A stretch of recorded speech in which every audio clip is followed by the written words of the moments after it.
And a very good evening, 'tis I again. Now then, I promised I wouldn't be back for a little while, but I just couldn't resist after watching various makeovers tonight because I was completely bored. I got the itchy feeling and I thought I'd have a go at this Royce Silver Shadow number, what was that bloody say? 24, there we go. It was made in, oh Christ knows, I haven't done my research again tonight. But as you can tell, it's old. It hasn't got the super fast wheels. Someone's hand painted it.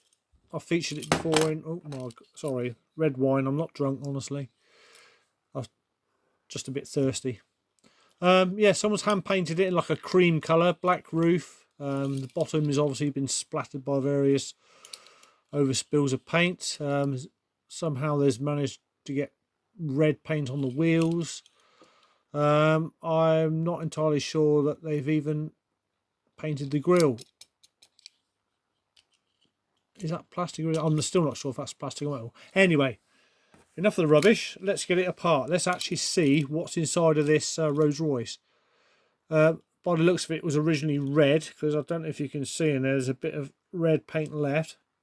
But like I said, the pillar who had this before has decided to ruin it by painting it in this disgusting colour. So we're going to start off by, I normally do this in the vise, but I'm just going to get rid of that rivet by drilling very slowly. Do it in circular motions. There we go. That will do. Don't want the swarf hanging around, so just tap it out. There we go. So hopefully now, mind the wine, Stephen. If I just, it's held at the front with a tab underneath the front grille. So hopefully if I just get this little screwdriver, some people use a hook. There we go. Bingo, stingo.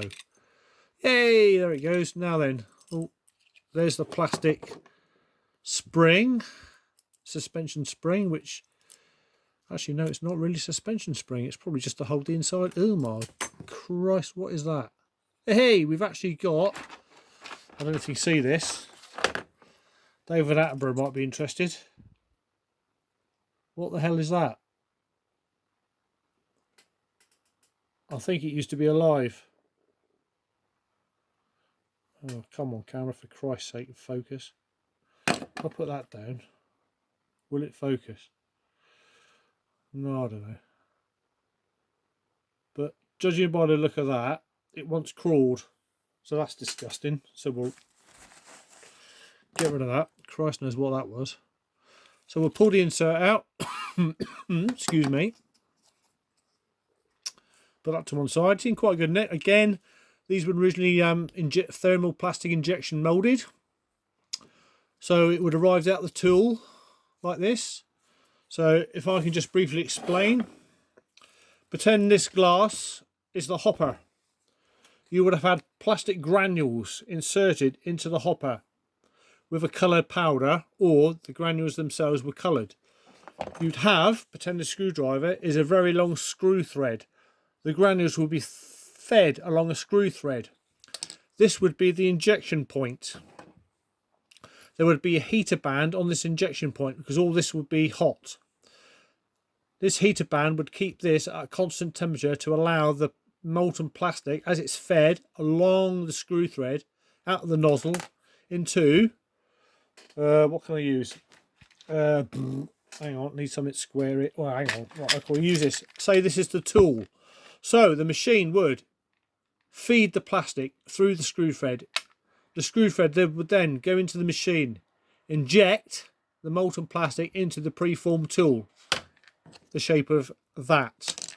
There would be coolant running around the tool to cool it within seconds. The machine would then draw back, splitting the tool, releasing the screw thread, and then there would be little pins inside the tool, which are where these little white dots, if you've ever noticed, you've got these little circular, there's probably quite a few of these mouldings within one tool. So these little injection points, sorry, ejection points, not injection points, would push this out. So it would be like click, click, and this would drop out into a little container. The operator would then, all they would do is make sure, usually these little over flashes of plastic was where the tool was worn or wasn't quite tooled properly. There'd be little flashes of plastic. Normally, when I used to do it, the operator would then get a very sharp knife and just remove these flashes, extra flashes of plastic. Quite often or not, more or not, there was a sprue, which was, as the plastic came out of the nozzle, there'd be a little tiny piece of plastic left that was cooled as well, and it would be left on the wherever it was, on which part of the casting, and that would be broken off. So I know this because I did it a long time ago. That was how, back in the day, thermal plastic injection moulding, they came in all shapes and sizes. I'd never watched anything this small. I used to do Britax baby chairs and whatever, MOD bomb casings, you name it, we used to inject. So let's get away from all that. That's briefly a quick description on how thermal plastic injection, how these were made. So this, excuse me, coughing again, Royce, as you can see, used to be red. So I'm just going to try, that's not, no, got to try and work out how that's going to come out. That's definitely metal. Ah, right, okay. There's a bummer. Got these very small, I don't know if you can see that. Get the light over here in the right place. Very, very small rivet points. So that means I'm going to need a very small drill to drill those out. So I'll remove my 4mm drill bit that we used to get rid of the rivet post. I'm going to pop in a 2mm drill. I do apologise if you felt that explanation of the injection was a bit of a ramble, but I like to be detailed, and I like to know, you know, people like to know that these things, how it happened, how they worked, and how things were done. So I'm just going to very gently drill out those rivets there. Oh, skipped a bit. It's very difficult at this angle.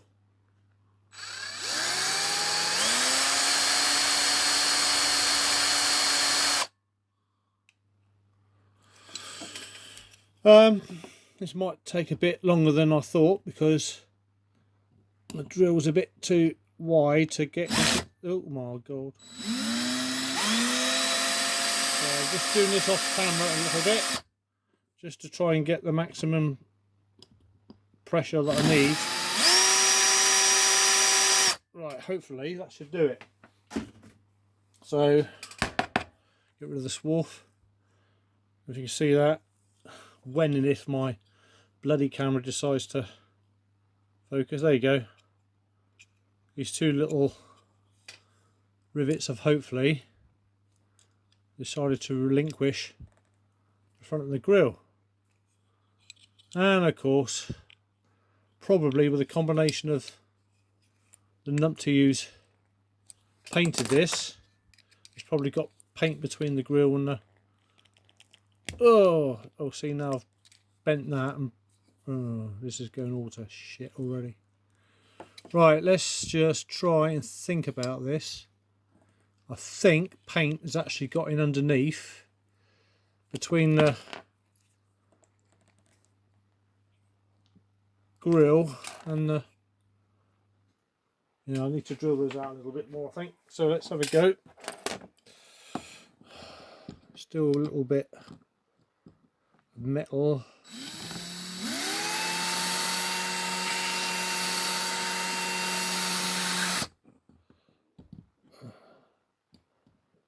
These either go straight away or not at all.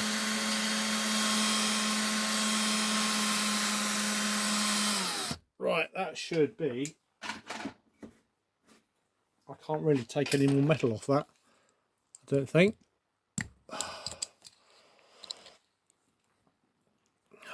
Blimey now. I've already injured myself once today. Practically ripped the nail off my finger.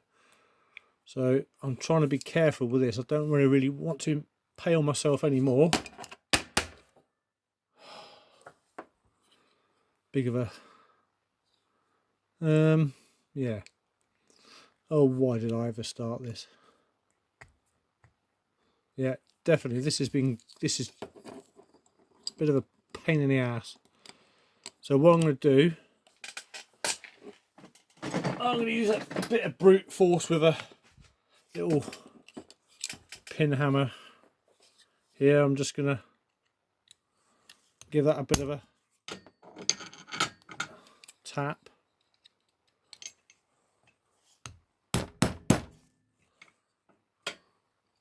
And the other side. These are Poundland screwdrivers that pinged off, so I don't really give a damn if they break, because they only cost £1. There's one.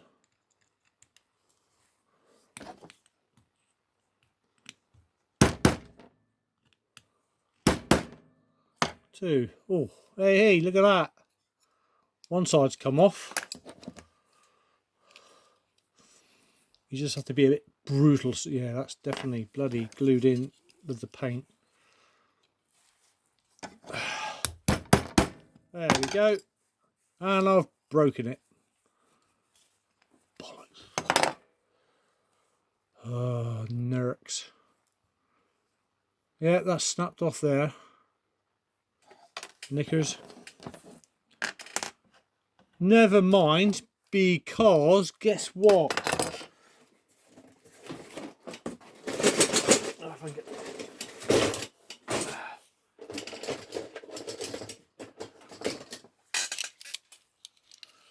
I've got 3 more I can use. Hey! Don't worry about that. Right, so get the hammer out of the way. So, I mean, it comes to a point sometimes if you bugger something up, you can just use another one. If you've got plenty of donor vehicles, feel free just to go for it and use another vehicle. So I'm just going to try and leave. Oh my god, did that just get that? It's not my night tonight. I think I need a drink. Cheers.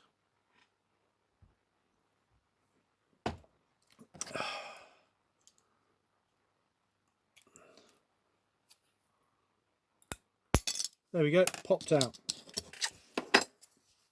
Sometimes they do, sometimes they don't. Now this is obviously been completely ruined as well by the twit who painted it.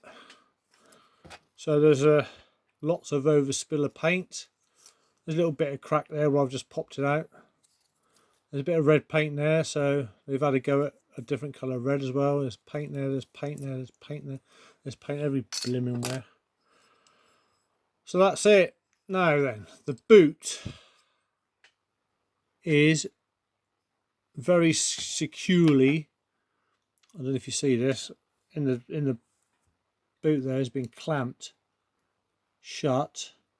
I don't know what the process was, but the hinge for the boot has been pressed very tightly into there.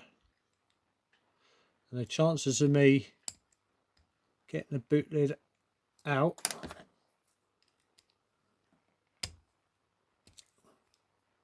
are negligible.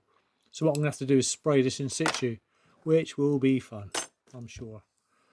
Now I'm a bit narked about snapping that. Now what I could do is my little technique of using Gorilla Glue and some baking soda, but at the end of the day I'll know it's broken. So what I'm going to actually do, this one here, same year, I'm just going to drill this out and I'm going to pinch this grill. It's not been painted, it just needs a bit of a clean. So I get my 4mm drill bit, and this is the fun bit about Matchbox. If you've got more than one car, you can do this. You can use one for spares. what I normally do, if I've only got the one model,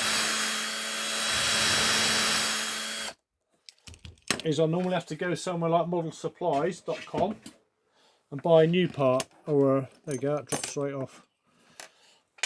That's going on the floor tonight, can't be bothered. So there we go, got another plastic insert, absolutely identical to the other one. Boot opens, lovely plastic windscreen, even better than the one I've just got out. So what do you think I'm going to do? I am going to possibly, there we go, got it out without breaking. That is far superior than the one I've just got out, than the one that's originally in there. So that one can go over there. I'll polish it and probably use it at another time. Now for some reason, the one I've just split didn't have this little plastic retainer. So why, I don't know. Why they put that in, I don't know. I haven't got a clue. Oh yeah, there it is. Aha, they did have it, it just fell out. Didn't see that, I do apologise. So again, I'm going to have to drill out these pesky miniature rivets. So again, I've got 5 minutes left on my memory. I do apologise, this is a bit long-winded, but I didn't think this Royce Silver Shadow was going to give me as much grief as this. My mate Kev is probably Dutch, he's probably laughing his flipping head off at this. Here's me telling them I'm such a good restorer, I never had any trouble. That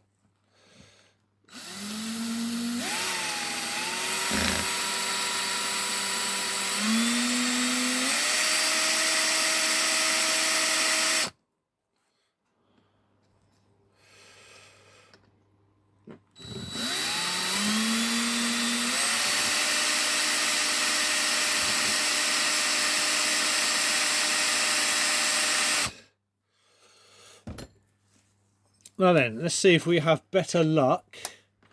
Now, I'm not really fussed if this breaks again, this bit here, because all I'm going to do at the end of the day, just need to bend that up a little bit. It's probably just because the rivets are knackered, I can't drill them out, you glue it. Okay, no, not quite. I see where I need to drill just a little bit more in that corner.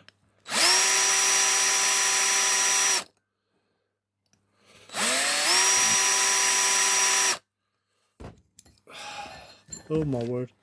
Let's move the drill. Right, we're 17 minutes into this video, and so far I've broken one grill and I'm not having much success with this one. Christ, they put these in hard, didn't they? Right, so I've got 2 more left. Let's see if I can just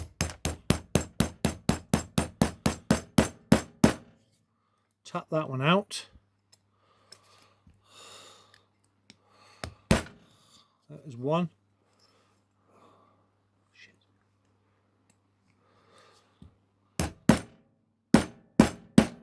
And there's 2. I don't flipping believe it. I've broken another one. I've actually broken another one. Oh, mad. That was in good condition as well. Oh, why did it? Why me? Why me? I've never had so much trouble. So that's 2 of these I've broken, both on the same side. Shit.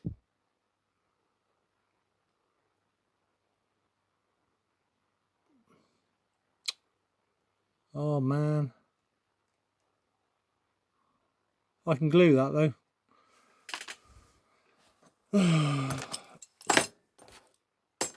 See, things do go wrong. They go very, very wrong sometimes, or they go right the first time.